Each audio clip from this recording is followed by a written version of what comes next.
पूजा अपने माँ बाबा के साथ रहती थी। उनके बाबा दूसरे के खेत में काम करते थे और उनसे जो भी पैसे मिलते थे तो उन्हीं पैसों से उनका गुजारा होता था। एक दिन की बात है, पूजा के बाबा का अचानक मृत्यु हो जाता है। पूजा और उनके माँ के ऊपर माना कि गमों का पहाड़ ही टूट गया था। घर में कोई कमाने वाला नहीं था। उसकी माँ पढ़ी लिखी भी नहीं थी, इसीलिए वह अपने गांव के ही सेठ धनीलाल के घर झाड़ू पोछा का काम करने लगी।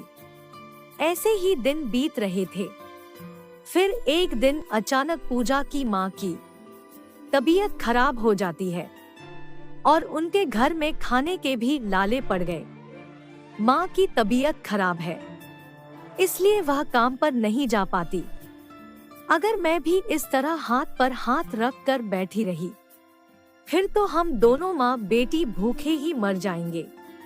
पूजा ने सोच लिया कि अब से वह अपनी माँ की जगह काम करने जाया करेगी।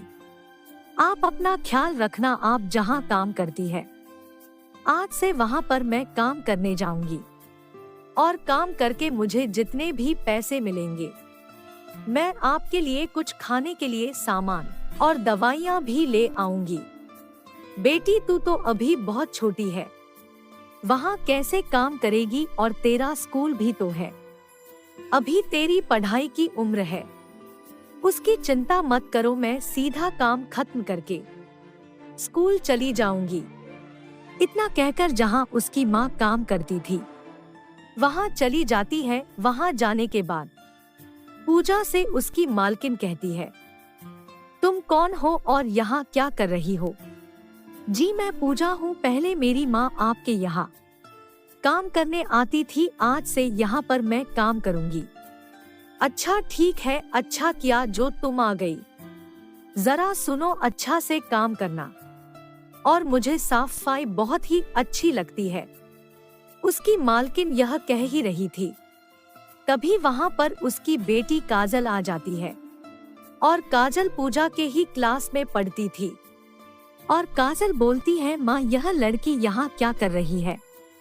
बेटी यह काम वाली की बेटी है, इसकी माँ की तबीयत खराब है, आज से यही काम करेगी।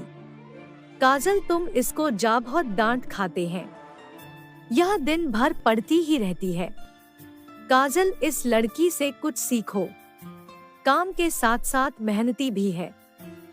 यह सुनकर काजल गुस्से से वहाँ से चली जाती है और उधर पूजा भी अपने काम में लग जाती है। काजल स्कूल जाकर अपनी सारी सहेली को बता देती है कि पूजा मेरे घर में झाड़ू पोछा का काम करती है। पूजा के काम खत्म होने के बाद पूजा भी स्कूल चली जाती है और काजल सभी लड़कियों के साथ मिलकर पूजा का खूब बेइज्जती करती है और पूजा बहुत उदास हो जाती है और रोने लगती है। रोते रोते अपने घर जा रही थी, तभी वो एक पेड़ के नीचे थक कर बैठ गई और स्कूल की सारी बातें सोचकर फिर से रोने लगी। मेरी गलती ही क्या है, मैं तो बस अपनी माँ की मदद ही तो कर रही हूँ और स्कूल में भी सारे बच्चे हमसे दूर रहते हैं।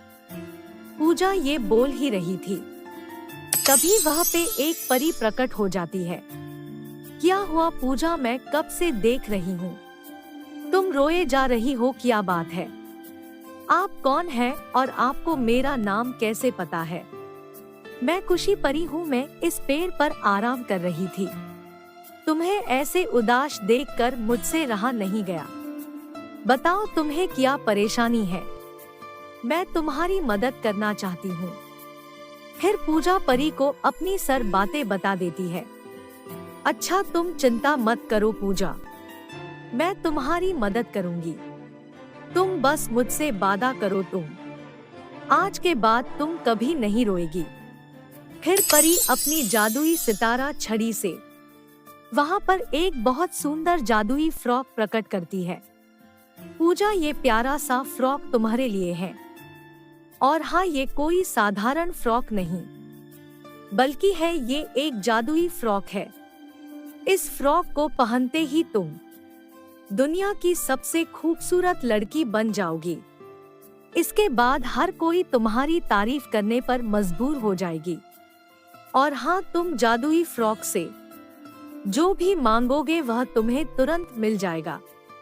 अब तुम खुशी खुशी अपने घर जाओ। परी से इतना सुंदर फ्रॉक पाकर पूजा बहुत ही ज्यादा खुश हो जाती है और परी का धन्यवाद कर खुशी खुशी अपने घर चली जाती है। पूजा जैसे ही उस फ्रॉक को पहनती है, वह एक बहुत ही खूबसूरत लड़की में बदल जाती है। उसके बाद पूजा उस जादुई फ्रॉक से कहती है, हे जादुई फ्रॉक, मेरी माँ को ठीक कर दो। पूजा को इतना बोलते ही उसकी माँ की तबीयत एकदम ठीक हो जाती है। अब तो पूजा को जब भी किसी चीज की जरूरी होती जादुई फ्रॉक मांग लेती थी। अब पूजा को स्कूल में भी कोई कुछ नहीं कहता था, बल्कि हर कोई पूजा से दोस्ती करना चाहता था। समय का पहिया इस तरह पलटा। अब काजल से ही कोई बात नहीं करता था। अब काजल को भी अपनी गलती का एहसास हो जाता है और वह पूजा से माफी मांगती है। पूजा उसको माफ भी कर देती है और उसे अपने सहेली बना लेती है।